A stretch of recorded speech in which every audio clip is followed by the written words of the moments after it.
Senator Stosch.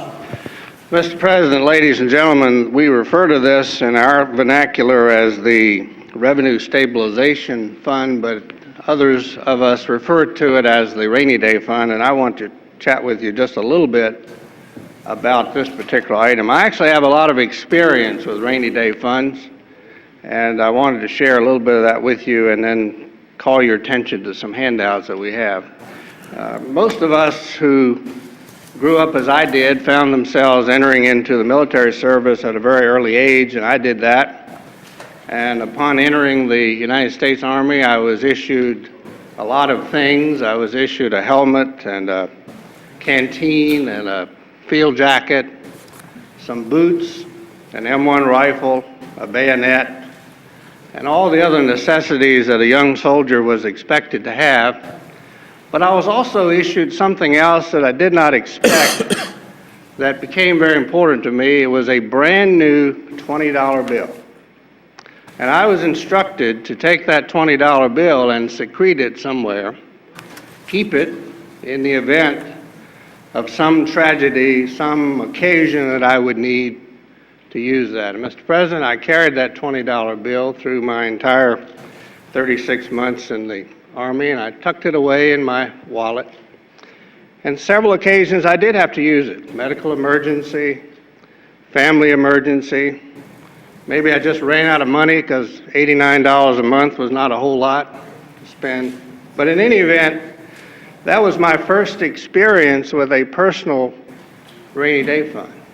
I carried that experience, that learning through my early adult life as I moved on to college and started my family. We created a little family rainy day fund. It wasn't large, but it sure helped the time that old Kelvinator refrigerator conked out on us. And it helped when the Maytag washer that we bought used didn't perform as it should have. And it certainly helped when our hot water heater sprung a leak. And most particularly, it helped one night I was going home and the old Pontiac station wagon I had threw its fan into the radiator, and the car left me in the road. So I used that rainy day fund then to great advantage. And throughout my professional career, which has a lot to do with finance and accounting and those sort of things, I've always advised those who are interested to always have a rainy day fund because you never know when you need it. So here I am today. The figures that we're dealing with in this amendment are clearly much larger, but the principle is the same. A rainy day fund should only be used as a last resort. Let's look at our rainy day fund for a moment, and then I'll call your attention to the handouts, and I think I can be brief.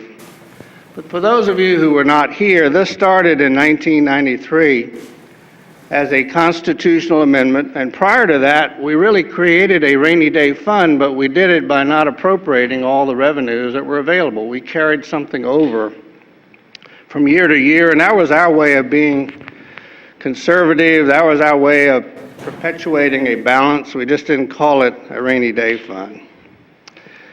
So the handouts that I've provided to you are really intended to make sure that you see, as I see, exactly what you're voting on. If I could call your attention to the handout, and they're numbered, albeit faintly, in the upper right corner. If you look at number one is the governor's initial proposal to us in December in Senate Bill 29, in which he proposed to withdraw $261.1 million from this rainy day fund to backfill the needs as he saw them in 2008. If you will progress with me to the next handout, number two, just a few days ago, perhaps a week or more, the governor announced again an adjustment in his revenues and proposed to fill that shortfall in revenues with yet another withdrawal from the rainy day fund of $162.4 million. And that's how you got to this amendment. If you look at the total of the amendment, it is about $423 million. It's made up of those two pieces. If you would further follow with me to handout number three, You will see a history of the rainy day fund, and as our distinguished chairman mentioned,